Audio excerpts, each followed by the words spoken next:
Yesaya pasal 20. Pada tahun ketika panglima yang dikirim oleh Sargon, Raja Asyur, tiba di Asdod lalu memerangi dan merebutnya. Pada waktu itu berfirmanlah Tuhan melalui Yesaya bin Amos. Firman-Nya, pergilah dan bukalah kain kabung dari pinggangmu dan tanggalkanlah kasut dari kakimu. Lalu ia pun berbuat demikian, maka berjalanlah ia telanjang dan tidak berkasut. Berfirmanlah Tuhan, seperti hamba-Ku Yesaya berjalan telanjang dan tidak berkasut 3 tahun lamanya sebagai tanda dan alamat terhadap Mesir dan terhadap Etiopia.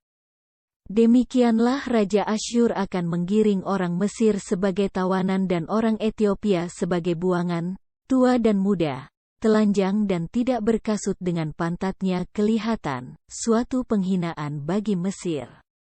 Maka orang akan terkejut dan malu karena Etiopia, pokok pengharapan mereka, dan karena Mesir, kebanggaan mereka.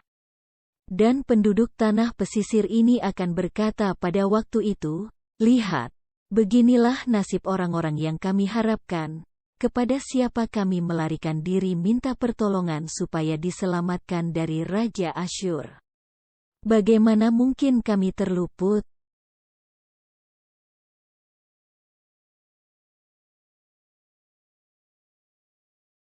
Shalom saudara-saudaraku yang kekasih di dalam Tuhan Yesus Kristus. Puji Tuhan, kita masih diberi kesempatan hidup hari ini dan mempelajari firman Tuhan, panduan kehidupan dari Yesaya pasal 20. Tuhan Yesus memberkati.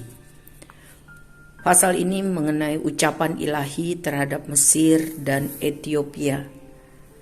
Ada 2 ilustrasi sebagai pelajaran yang Tuhan mau pakai untuk meyakinkan umatnya agar tidak menjalin persekutuan dengan hal-hal yang tidak kudus, yang tidak sesuai dengan kehendak Tuhan. Yang pertama adalah kekalahan Asdod oleh Asyur. Raja kota Filistin ini atau Asdod selama ini mengandalkan Mesir dan Etiopia. Ternyata kerajaan-kerajaan itu gagal menolong mereka. Jadi umat Tuhan jangan percaya, jangan menyandarkan diri kepada Mesir dan Etiopia karena mereka pun gagal mempertahankan kerajaan mereka. Kita harus belajar untuk dengar-dengaran kepada kehendak Tuhan.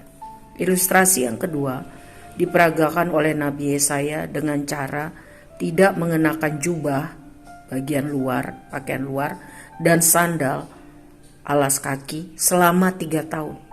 Ia memperagakan seolah-olah sebagai tawanan perang yang melambangkan keadaan Mesir dan Etiopia kelak.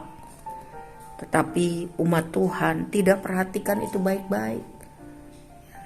Tidak belajar, tidak mau mendengar firman Tuhan, rahasia firman Tuhan. Akhirnya mereka dibuang ke Babel. Jadi saudaraku, Tuhan bisa saja memakai banyak hal untuk mengajar kita, agar membantu kita mengambil keputusan yang benar. Peristiwa ini terjadi sekitar tahun 711 sebelum Masehi. Dan apa yang disampaikan Nabi Yesaya ini sekitar 20-15 tahun sebelum kejadian ini.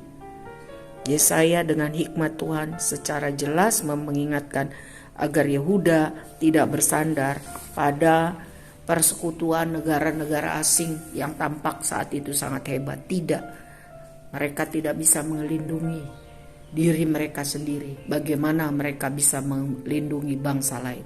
Sandaran, harapan, kepercayaan kita harus hanya kepada Tuhan, karena Tuhan adalah pembela, penolong kita, Bapa kita yang kekal. Dia sangat berkuasa, tidak ada yang seperti Tuhan kita. Saudara, biarlah firman Tuhan ini memberikan kita pengajaran yang sungguh-sungguh untuk taat dan dengar-dengaran hanya kepada Tuhan. Tuhan Yesus memberkati.